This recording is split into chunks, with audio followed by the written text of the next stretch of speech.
All right, and welcome everybody. It's good to be here today with you all, and I am joined by my esteemed guest, Corey Burkhart, the technical designer for HEX Entertainment. Welcome, Corey. What's up? Hey, how you doing? Doing great. How are you doing? Doing awesome. It's just great to be here. Really interested to learning more about your background and what you do at HEX. So why don't you tell us about it a little bit? What does it mean to be a technical designer? Tell us about where you came from, your background, what led you to HEX, all that kind of stuff. So, I guess funny story. I started out in college as a math major. Before that, I played a ton of card games. I got into card games probably when I was like 8 or 9 years old. I've been playing card games ever since. Got into Hex well before we were in alpha, probably a year before, back in 2012. So before the Kickstarter, before any of that. But yeah, I was a math major in college, switched to quantitative economics in my junior year, got a degree in quantitative economics, and somehow that makes me qualified to be a technical designer on a digital trading card game. But yeah, I was hired on by Alex Charsky initially as a systems designer. I helped him with building up different tournament formats, and yeah, I've been here ever since. Cool. So what does it mean to be a technical designer? So that's the funny part. I don't really know if I would call myself a technical designer. I guess a technical designer would be somebody that's on the design and development team. So I work within R&D, the guys that, make all the cards that you guys love playing with. But a technical designer would usually have more of an engineering background. So I guess I fill that role in a little bit where I work directly with the engineering team basically every day. I work with all of our rules engineers. I work pretty frequently with Chris Woods, making sure all the cards, mechanics, the keywords, all of that, all the rule side stuff works as effectively as possible. But then since I also have a systems background and built up, uh, the different tournament formats and stuff of that nature, I've worked with basically all the different engineers and trying to make PvE and PvP both happen. So it's basically just a liaison for R&D with engineering. Oh, that's really cool. So I mean, you definitely bridge the gap between the two, and kind of, I mean, we saw that recently with the article that you posted about the history of of the hex card. That was really cool to see the kind of the transformation of Rowan from design to all the way to the final full art version and all that kind of cool stuff. Um, so how do you end up like what's your role when you're trying to balance the card in terms of flavor, function, form? Like how do you mash all these things up to create a card? So for me personally, I'm much more on the very, very technical end of things. Being a technical designer, like I care first and foremost about the functionality, making sure we can get the rules of the card to work, to get the card to play exactly as designers have envisioned, exactly how the developers plan for it to play in your limited decks and your constructed decks. Um, I care a lot less about flavor than most of the rest of the team does, which is pretty unfortunate in terms of, getting the art and the story out there to the players. But it is something that I still try to keep in mind, and it's something that I unfortunately overlook more than the rest of the team, but should be more in the focus of my mind, I guess, if I were a true developer rather than just a technical designer. Oh, that might actually be a strength for you because you kind of take it from the point of view of just focusing in on what you need to be doing, right? I mean, that's kind of your role. So Certainly, I, certainly a more positive way to spin it than that is. Yes. so we had some interesting questions on the forum, so I might pepper those in as we're talking here. So how hard is it to find corner cases before a set is released? Like Primal Dawn just came out, and I'm sure there's some wacky interactions that you came across as you were building the cards. So specific corner cases is somewhat of a tricky one. It'll depend on what the corner case actually is, but uh, more often than not, we actually run into that through our QA team. The QA group is actually just very, very effective at finding a bunch of different crazy interactions because they'll be drafting so frequently and playing constructed so frequently, and they'll just play with the cards nearly as much as our R&D team does because they're just sitting there jamming games for 8 hours a day as often as they can with the set before it actually goes live to you guys. Um, so whereas design and development, we're testing mechanics and making sure that there's good play patterns and the most fun can be had out of things. Me specifically, I'm testing to make sure the rules are functioning correctly. The QA team will come back to us and be like, "Hey, have you seen this interaction that involves this card, this card, this card, this card? Do the rules work correctly on this? Or is this what you intended to have happen? Like, there's this crazy combo." More often than not, it's actually those guys that are doing the great work to find all of these crazy interactions, more so than myself or anybody else. But there are some that we'll find obviously very early on in testing, and then there's some that we won't find until you guys find them when they get into the client months later. It's pretty interesting actually to experience that on both sides. So when you do have, a situation where there is a bug in the game, how do you, tackle that problem? So it'll depend on the bug itself. There are some where it's just like, holy crap, this is wrong. We need to fix this. Those are the ones that I'll just drop whatever I'm doing and work with engineering, try to figure out what is the problem, why is it occurring, what can we do to solve it sort of immediately. But if it's a more like minor thing, it's sort of identifying when can we get into the system and actually solve it in the most effective manner.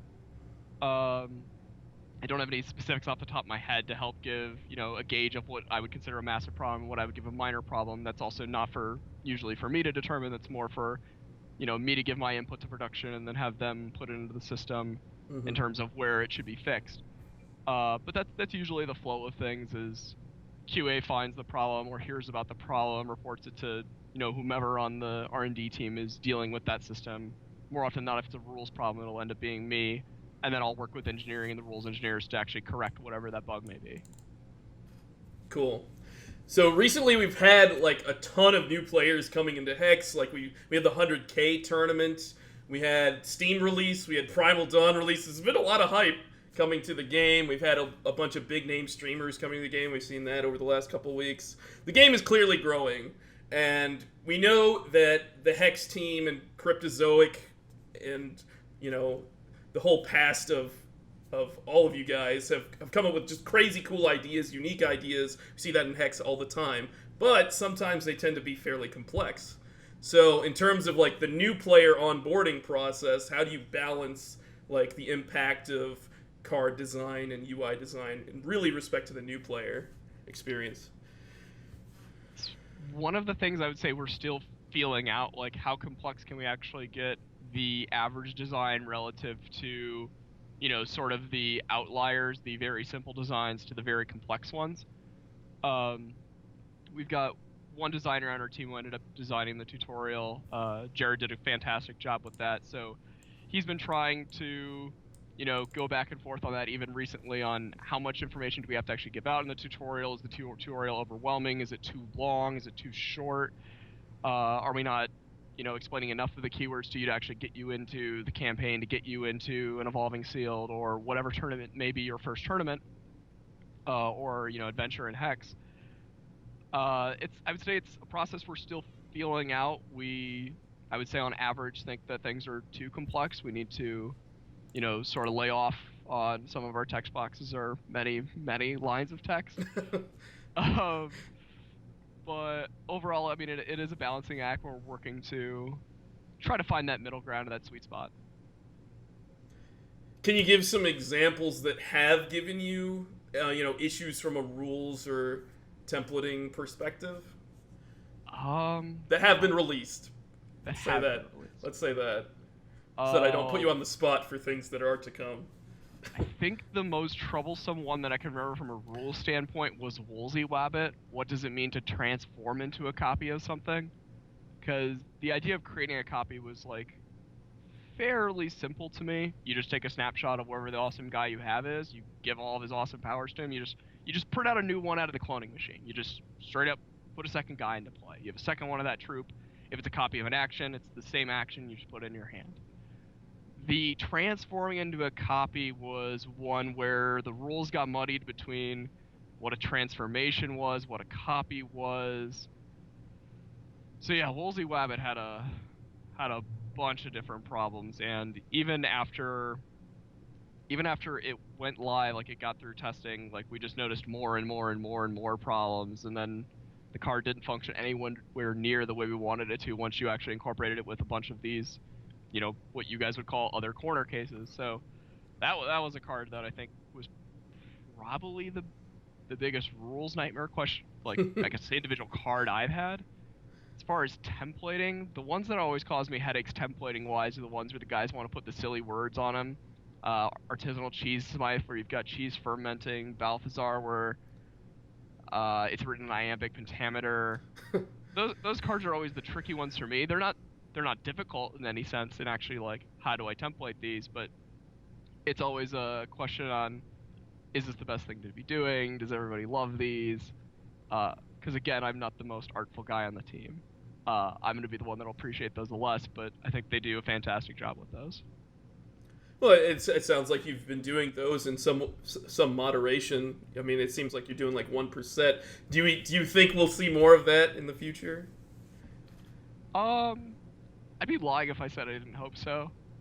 They invoke strong emotions from the community. Either you have a bunch of people that are like, "Gosh, I can't stand this. I can't read the card, know what it does," and it's like, well, you're just trying to not understand it. When in reality, you could read the card and you'll know what it does. I mean, you can read artisanal cheese smith and you know that you're getting a cheese.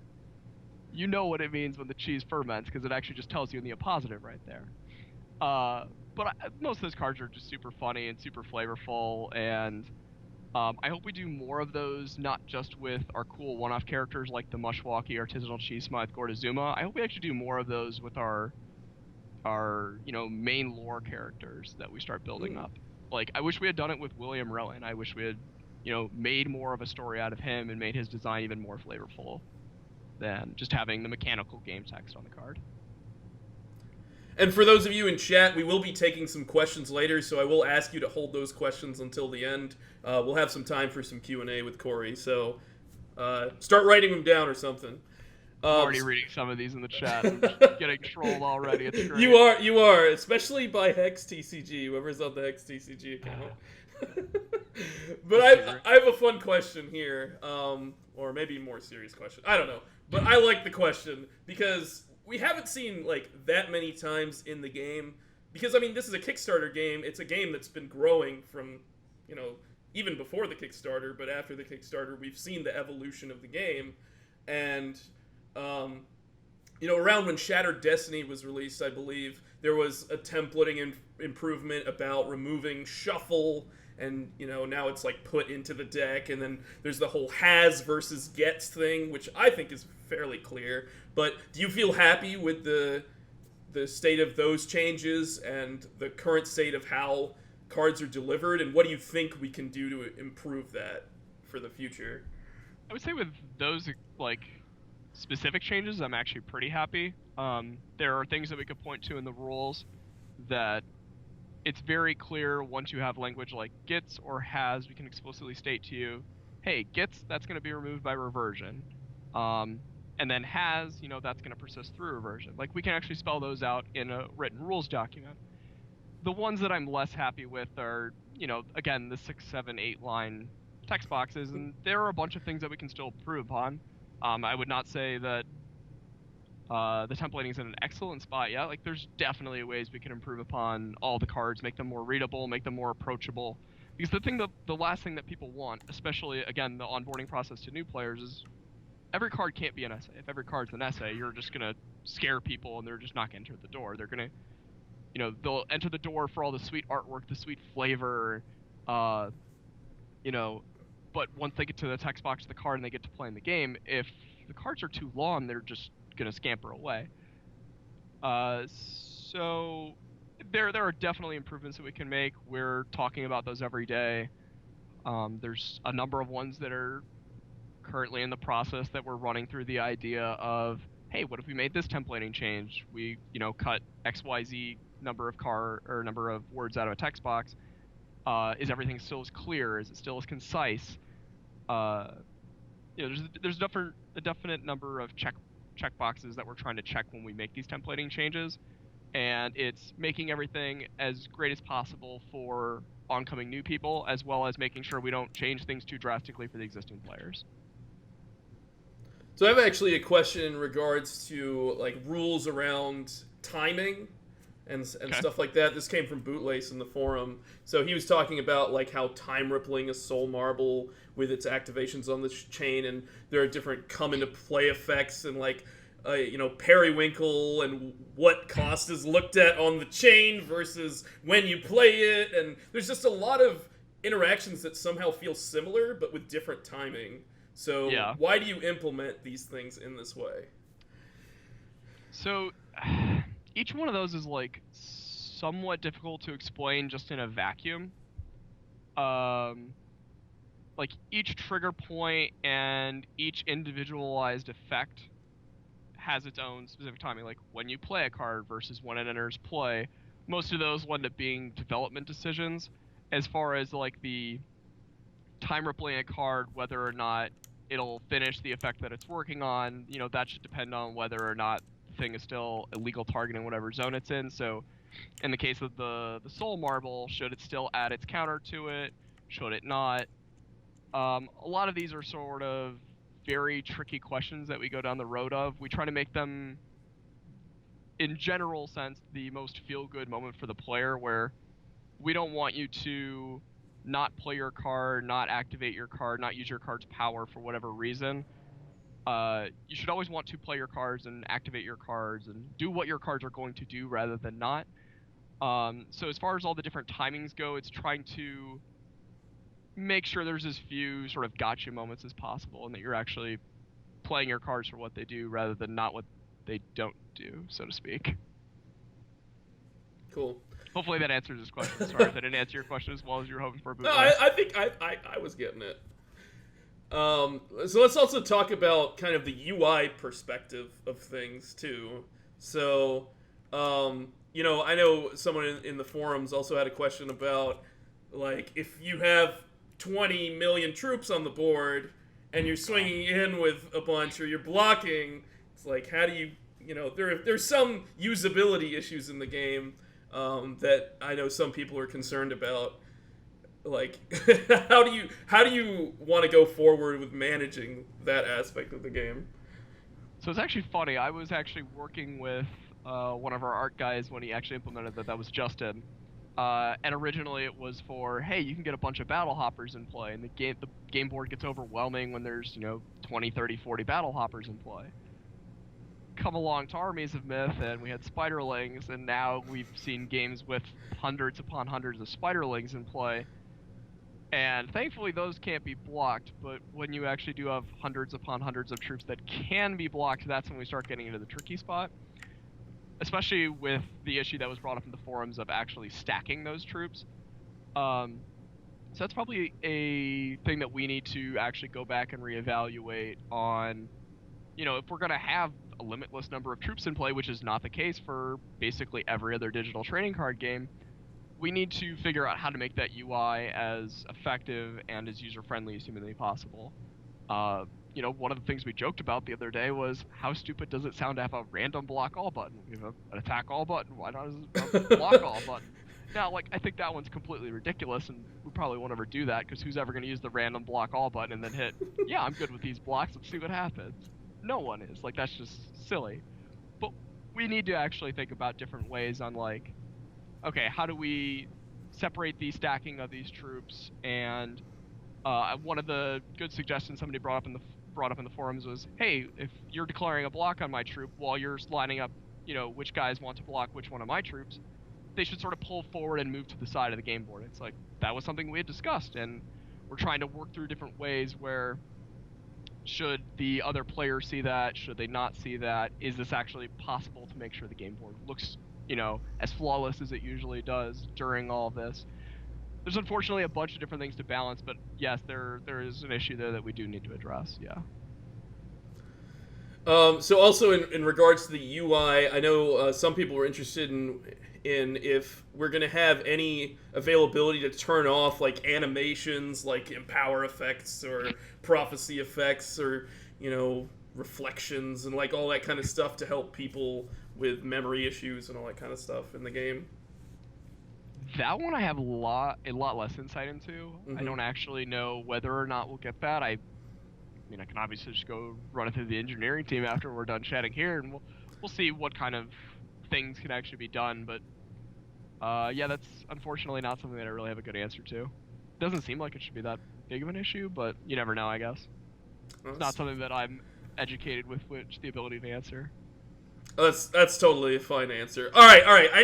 I need to know an answer to this question because All right. I just want to know the answer to this question. So I was playing with Mesa Totemist, Okay. or as I call him, Misa Totemist, and I had a Pious Paladin in play, which is the 2/1 Swift Strike Life Drain guy. She's great. Yeah, and I swung in with both, and the Mesa Totemist got buffed up with Swift Strike after the Pious Paladin get dealt damage in the Swift Strike phase or whatever, right? Yep. And you gained health, and then that buffed up the Totemist with Swift Strike, and now he deals damage in the normal damage step. Correct. What's happening?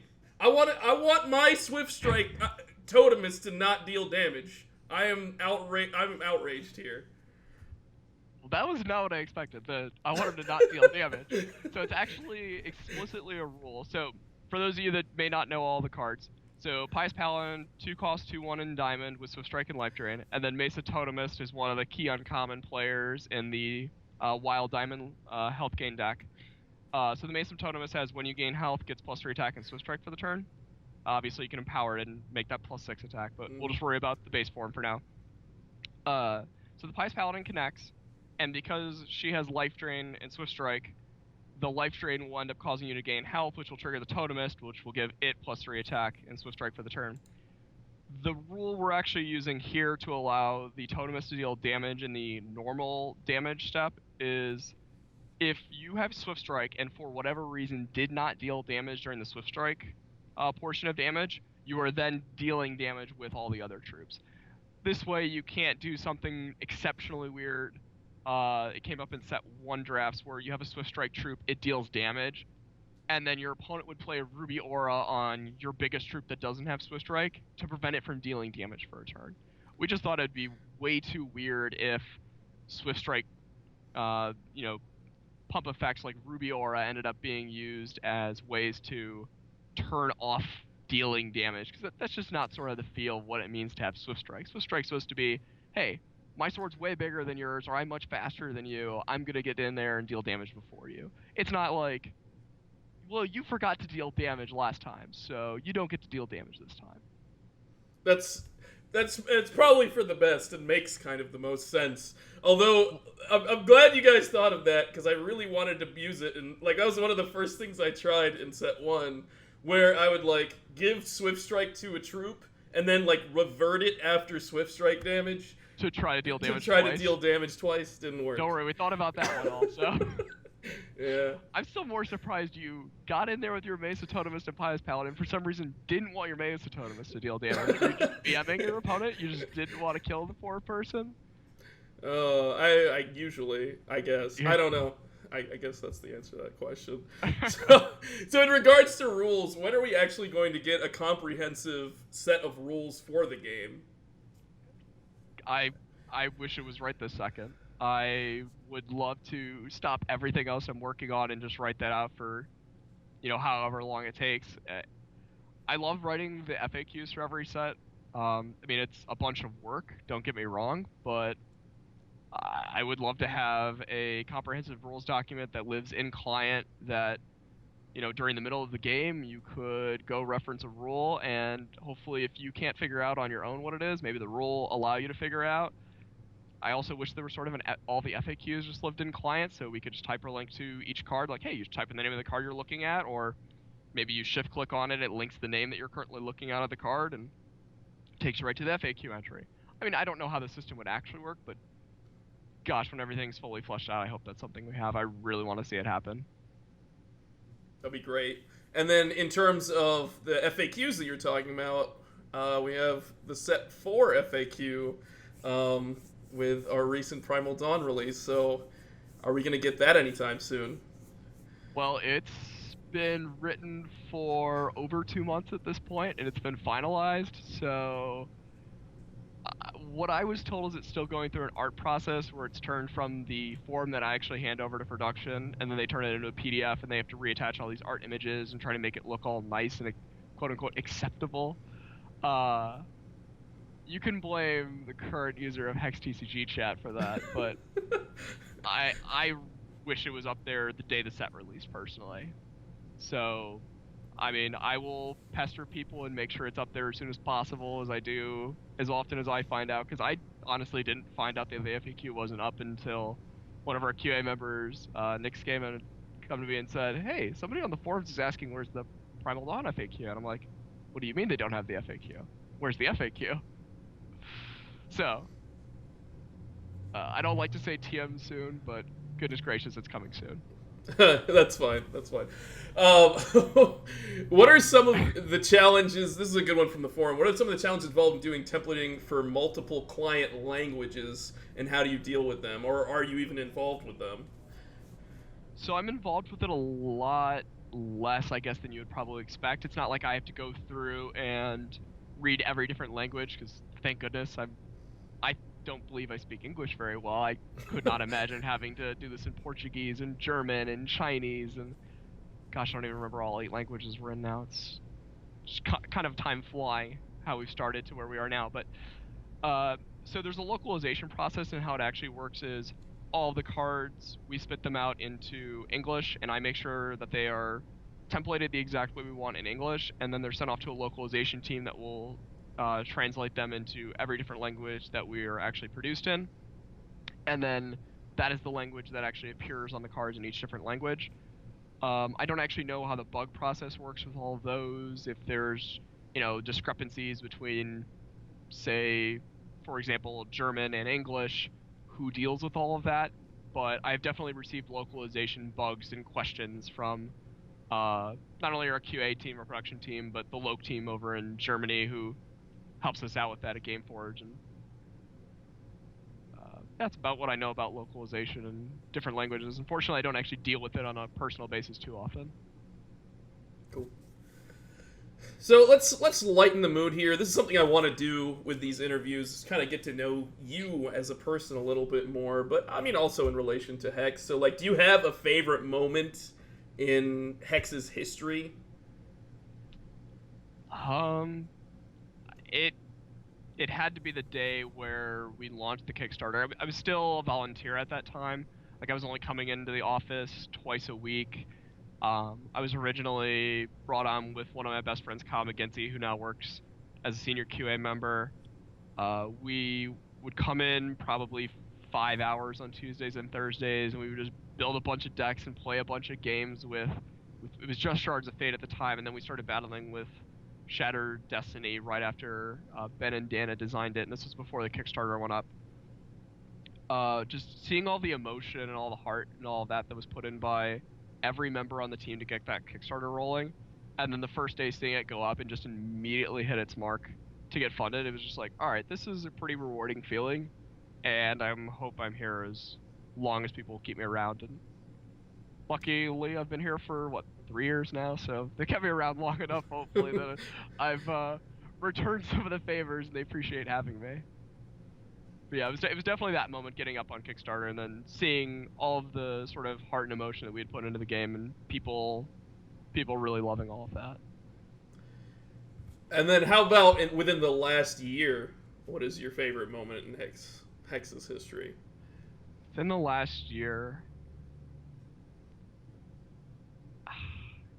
gosh, I don't want to sound like vain, but I think it had to be the Evolving Gauntlet personally for me.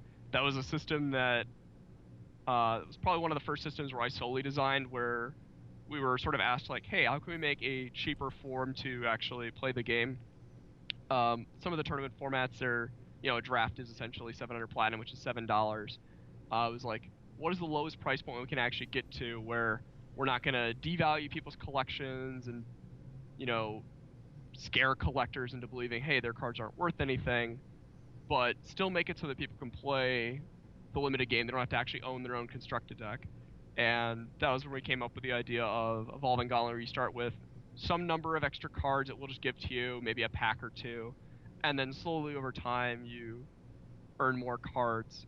And to see that go from inception, where I'm over there in the corner, like, handing people decks, and I'm like, so here's this idea I have. Play with this deck. Go play this person, and tell me if you had fun.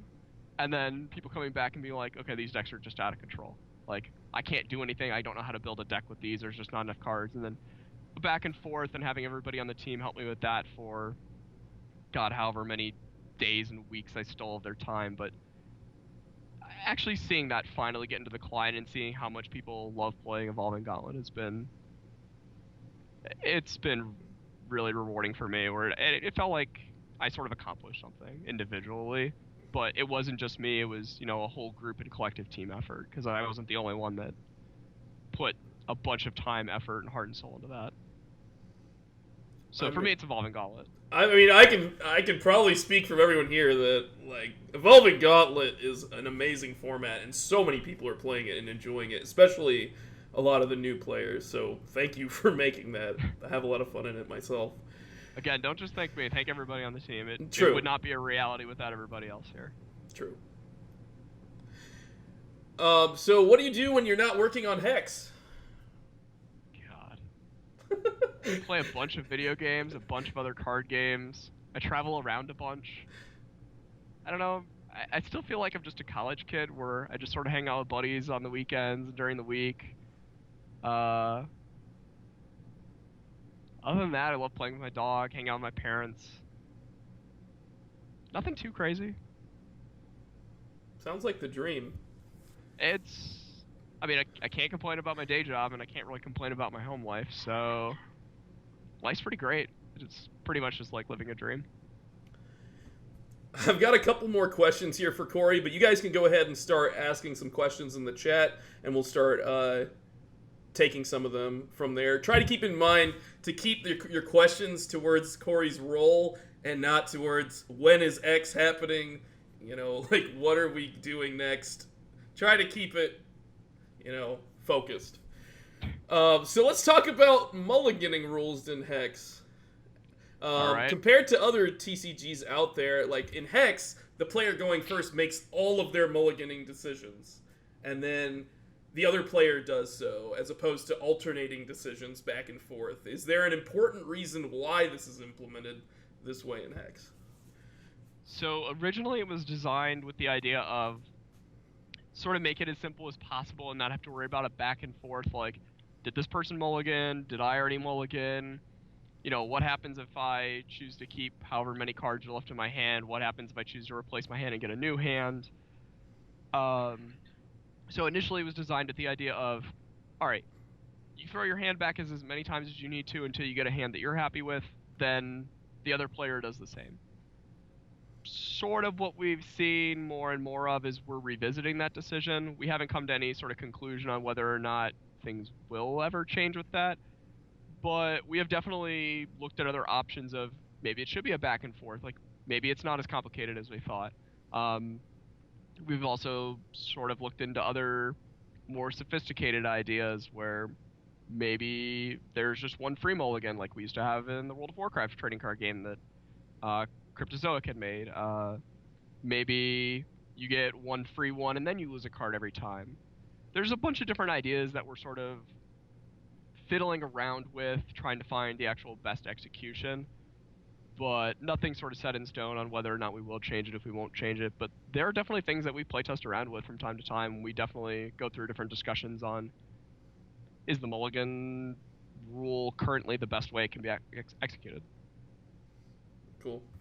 I got another maybe more personal question, or okay. I don't know. What was your biggest challenge? I mean, we talked about Woolsey Wabbit, yeah, whatever. But what was your biggest challenge when it comes to HEX as a whole? It was definitely the day that I transitioned from being just a systems designer to taking over the rules. So when I was brought on as a systems designer. I helped build out like the different constructed events that fired, the different sort of on-demand events that you could play in, the drafts, your sealed, all of that jazz. We needed somebody really to take over a dedicated rules position. At the time, Matt Dunn was being both a designer and the rules guy, and he was working on Armies of Myth at the time, and it was there was just no realistic way that he had the time to do that. And out of everybody that was on the team at the time, everyone sort of was pretty set in their roles, and I guess I was the best person to actually pick up the rules position as terms to what rules knowledge I came with from the many different trading card games I've played over the years, and like how much familiarity I had with Hex since I had been there from the get-go.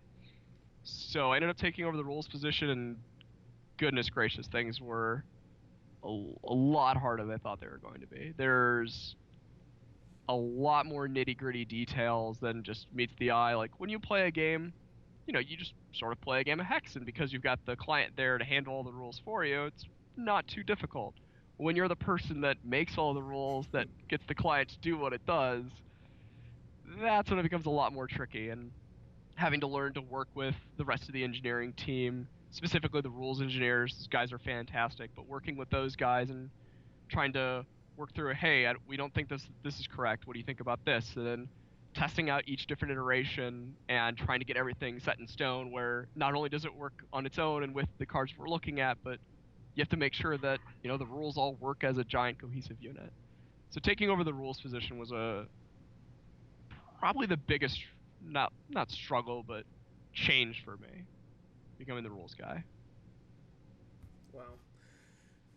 So you talked a lot about how you developed all the tournament queues and all that kind of stuff for the game, and I think kind of an interesting point is, do you feel like the tournament queues in the game are where they need to be? Do you want more types of queues? Do you want different queues? I mean, just from a personal, if you playing the game perspective, not necessarily from a designer perspective, just from a playing the game perspective, I'm always going to want there to be, the best queues available. Like, I want there to be a queue that can fit my needs at whatever time it is, but I also want to make sure that I can immediately jump into a game. So there's sort of this weird balance there, in that, yeah, it's best if there's 7,000 different tournaments that I can enter, but if there's 7,000 different tournaments, how many players are each one of these tournaments?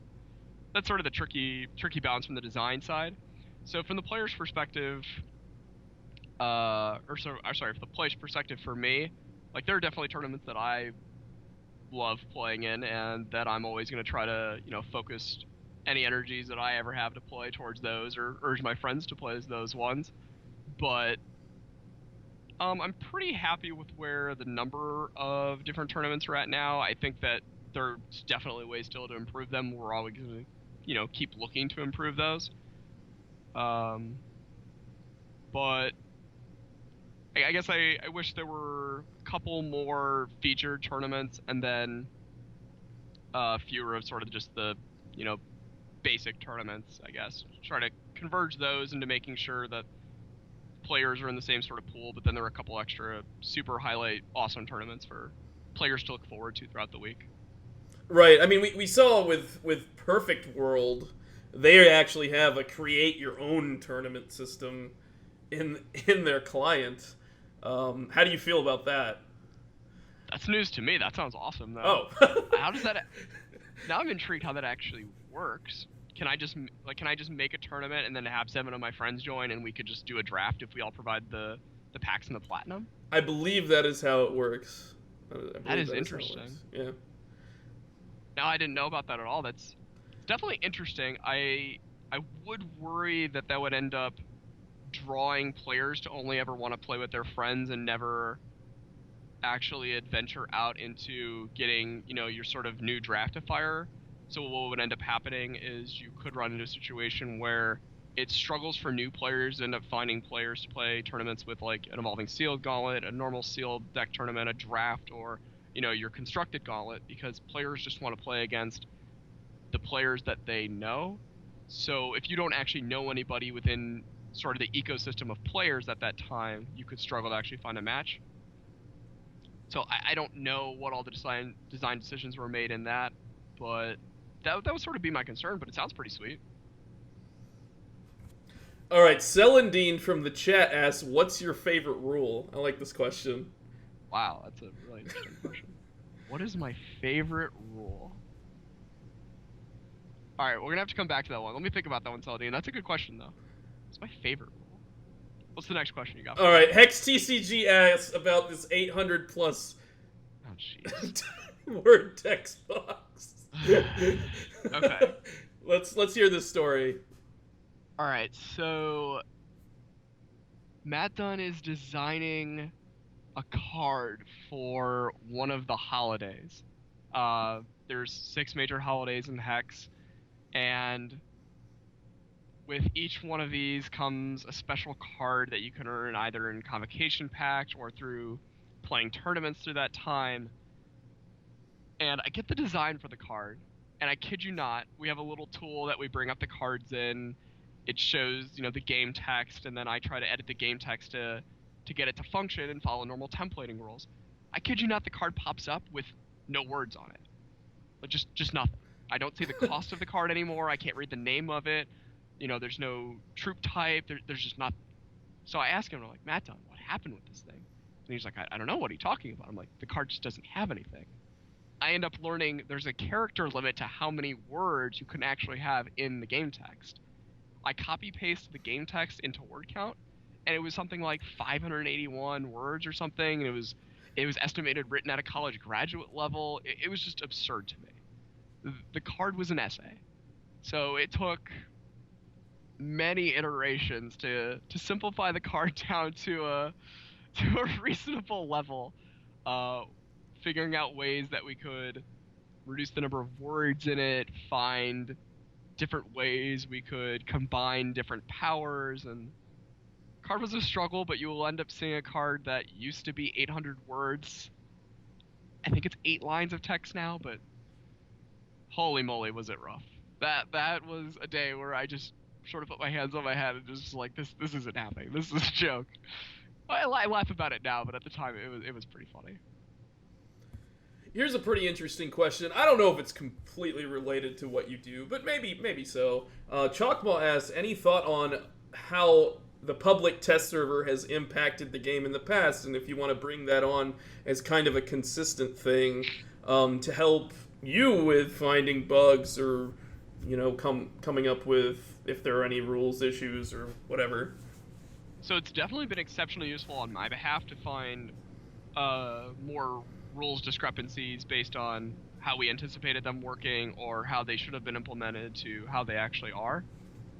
I don't remember specific ones that we found with Armies of Myth, but I do remember finding a number of them, I think involving Shift, where there were just a bunch of problems.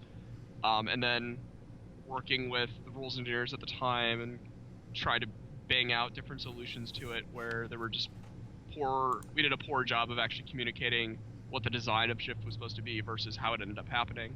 But there's only so much time in the day for our QA team and for us to play. Like, even with every single one of us playing, we make up a very, very, very small percentage of the swaths of you guys that are out there battling Hex every day.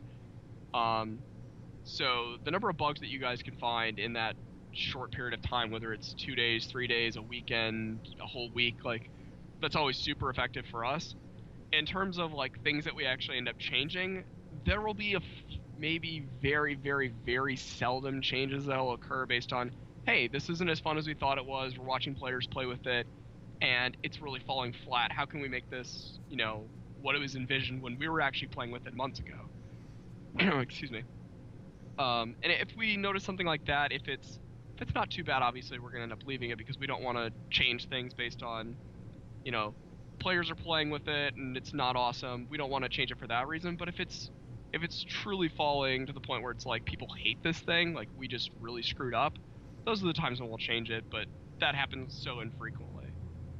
Like, I don't even remember a time that happened during the public test realms, but it's something that I hope we use basically every set. I mean, I don't think we have to do it for a week or 2 weeks. I hope it was a, hey, Tuesday, Thursday, Friday, or whatever this coming week, we're just gonna have you guys battle off and see what happens. Here's a pretty cool question from Tim Lagore. How do you feel about the flashbacks? Ooh, I love it. I love it. I voted for we should do Primal Pack drafts, but that one's a much more touchy subject of, that's gonna cost somebody, like, I remember the last time that I looked at how much a Primal Pack was for specific sets, it was like 1,700 platinum, and it was like, that's gonna be a draft that costs somebody 300 platinum to enter. Like, who's gonna enter that draft? That's insane. Like, that's your super high stakes draft. But I hope once we get to the point where we have 6, 7, 8, 9, 10 sets out, we do crazy stuff like, we have Primal Dawn out now. Technically, sets 1 through 4, Shards of Fate all the way to Primal Dawn is supposed to be one chapter. What if we just said you draft sets 1, 2, 3, 4 instead of 1, 2, 3? That's just a crazy difference for people. There's going to be so many champions that are legals. You'd have, what is that, almost 1,300 cards in the set, and you're only going to see one pack of each. You're going to see a bunch of different combinations you wouldn't normally see. I'm obviously a big fan of just throwing your usual flashback draft. Like, sure, years down the line, we'll go back and we'll do the Army's Primal Dawn drafts, and people will love it because they'll, love whatever their 2-shard combo decks are, and, they'll love drafting 5-shard Uzu Chance and your mono Ruby decks and stuff Yes, of that they nature. will. But at the end of the day, I really love the crazy, wacky ones like the Shards of Fate through Primal Dawn draft. I hope we get to do someday, just sets 1, 3, 5, 7. No, they don't have much to do with each other. Let's just see how they draft together. I love crazy stuff like that. I hope the community loves those. But I'm always a fan for flashback drafts. I think we should do more of them once we have more card sets down there to actually flashback to for players. I agree 100%. That's amazing. Zophie has a question. What are your thoughts on Spell Shield, and do you think we might get any new keyword mechanics that specifically target cards with Spell Shield? Maybe you don't have to answer the latter, but... We've definitely talked a bunch on Spell Shield. It's probably the keyword that gets the most flack out of development in terms of the number of ways we currently have to fight it. Obviously, you can make somebody sacrifice their troops, you can get bigger troops in play. The problem is there's not a ton of fun ways to fight Spell Shield. We've been trying to design a bunch of different potential keywords for Spell Shield and different ways to fight Spell Shield. So I will say that there may or may not be things in the works, but Spell Shield is something that is definitely on our forefront of our mind. We know we've not been the happiest with it for a couple sets now. So expect improvements. Okay. Here is one that will create a big fight, so we're going to ask it immediately. Who is your favorite member of QA? Kyle McGinty. I'm sorry, QA, don't hate me. Okay, well... Kyle's been my friend for 10 years now. I've known Kyle since I started playing WoW TCG, and my life would be very different without him. So he's been one of my best friends. Can't live without him, can't get rid of him. Keep him around as long as he'll be a great buddy to me. That's awesome. It's awesome that you work with your friends. Like, that's really cool. Yeah, at the end of the day, everybody on this team is someone that I've known now for at least a couple years, but a number of them I've grown up with. Like a couple of the guys I used to live with in Michigan, I've played WoW TCG with a bunch of the guys. So it's sort of like going to work and just hanging out with a bunch of friends and hanging out with part of my family almost. That's awesome. All right, so I'm going to circle back to this favorite rule question.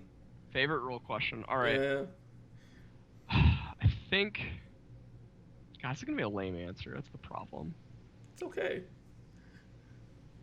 I think my favorite rule has to do with the gets versus has, and just the amount of time and energy put into that and making sure... I think now we finally have it in the place where it should be working exactly as anticipated, where making sure your gets effects are the ones that are hit by reversion, and making sure that those are the ones that are intuitive, and then making sure the ones that are has are not being copied, and they're the ones that don't get reverted. So, your Army of Kings, giving +1/+1 to all your troops. It doesn't really make sense when I make a copy of a Wild Child that's now a 3/3 from that to all of a sudden be a 4/4. It's just like, why do I have a 3/3 Wild Child and why do I have a 4/4 Wild Child? That didn't make any sense. It bothered the living heck out of me. So, just the differentiation between definite and indefinite modifiers and gets versus has is sort of that, the short term for that, if you want to call it definite versus indefinite modifiers or gets versus has. That's usually the distinction made, but getting those two to finally work in the place where it's like this sort of makes sense to people, I think is probably the thing that I'm happiest with. But hopefully other people feel similarly. Mantic asks a similar question. What was your favorite bug? Gosh. Well, with Mantic, it could just be anyone that he's ever come up with, because the ones he comes up with are just so unreal bizarre. For those of you that don't know, that's Robert. He would come up with some crazy ones where he would end up running like 4-card combos and then tell me that I think probably the favorite one would always be the Replicator's Gambit on a War Machinist with a bunch of different Inspire powers out that did different things, what ended up causing the troops to enter play not simultaneously. So with Replicator's Gambit, when you replay the guy, you'll get a bunch of replicas of it.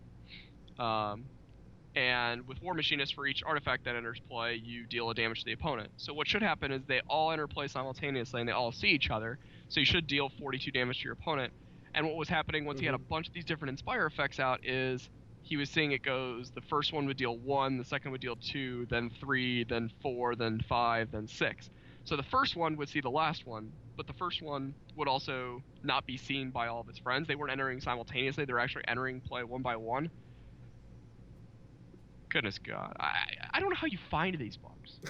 Like, what kind of person are you where you're just like, yeah, I'm just going to put these 10 cards into play and play the cards that I like to play and just see what happens. Robert is definitely fantastic for that. And I'll never forget the number of bugs where he comes to me and I just sort of put my hands on my head and go, what are you talking about? How does it happen? Like, this is what should happen, or this is what I believe should happen. Let me think about it for a few more minutes. And then I'm like, okay, this is what should happen. He's like, yeah, that's not at all what happens. And then just working through those and trying to identify and pinpoint the problem where, you know, we look at the cards and then I go work with one of the rules engineers and we look at the code and try to figure out exactly, pinpoint where the rules discrepancy is. And those ones are always great. Those ones are just too much fun. So we are kind of wrapping it up here. I have a couple more questions for you. The first of which is kind of how do you feel about the future of HEX, and to extend that, the near future of HEX, where we're getting the new ladder and matchmaking system into the game. So the ladder has been something that I've been working on a bit more of late. I'm pretty excited for it. I hope everybody loves it when it actually finally comes out. Putting some finishing touches on it. So the near future of HEX looks great. I'm really excited for ladder. I'm really excited for the changes that'll come with that patch. But yeah, just mostly optimistic. Looks great to me. Awesome. And what would you say for anyone who is interested in pursuing a career similar to yours? So this is always a tricky one because I just got very lucky where, you know, I knew friends inside of the game industry and was playing TCGs competitively, and they reached out and they were looking for some more people to battle with. But if you want to get into specifically game design, make your own games. Pitch your own games to your friends. Get your friends to play the games. Actually work on the games yourself. You need to actually be creating something and showing what you can actually do in terms of, you know, not only just building individual pieces of a game, but building out systems and building a whole working product. If you want to, you know, try to work in just the games industry in general, I think QA is a great place to work. Our QA team has been fantastic. I think a bunch of them could actually be game designers. They, you know, wanted to be. They're a really talented group where they don't just look at it from, okay, is this working correctly? A lot of them look at it like, does this make sense? Is this the most fun thing for the players? Is there ways that this could be improved? Try to be very empathetic if you want to try to get into the games industry. Don't just look at it from your perspective. Try to look at it from other individuals' perspectives. How are other people going to engage with this? How are they going to feel about sort of thing? These, you know, many different things that are going on. But yeah, I guess the short and simple answer is just make games, play games. Yeah. And do you have any final closing comments? No, thank you guys for all hanging out. I was joking with Alucard earlier. We should start a Kappa versus PogChamp. I don't know how well versed everyone is in the chat with Twitch emotes, but that's sort of just been something that I've been getting into of late. All right, there we go. We got a PogChamp. I'm gonna start this. I don't know. It's been something that's been amusing me of late as I've been watching some streams of my old childhood video games, and the streamer just loves cracking jokes and making all these silly emotes pop up, and I just see the Twitch chat spam it, and it's just really amusing to me. But yeah, the community we have is fantastic. Like, look at this. This is ridiculous. Yeah, I really couldn't ask for anything more. So thank you, everybody, for just being so great. And yeah, that's basically about it. Thank you for having me. Appreciate it. It's been a blast. Can't wait to be back. Hopefully you'll allow me to do it again. It would be great to have you back. It was an awesome discussion. I'm sure there are some questions we couldn't quite get to that maybe we can answer next time. So we can keep that till then. So thanks very much for joining me. For everybody in the chat, stick around. I'll be tossing you guys a few codes. But thank you, Corey, very much for joining me, and hope to see you soon. Awesome. Thank you very much again. Appreciate it. All right. Take care. Take care, buddy.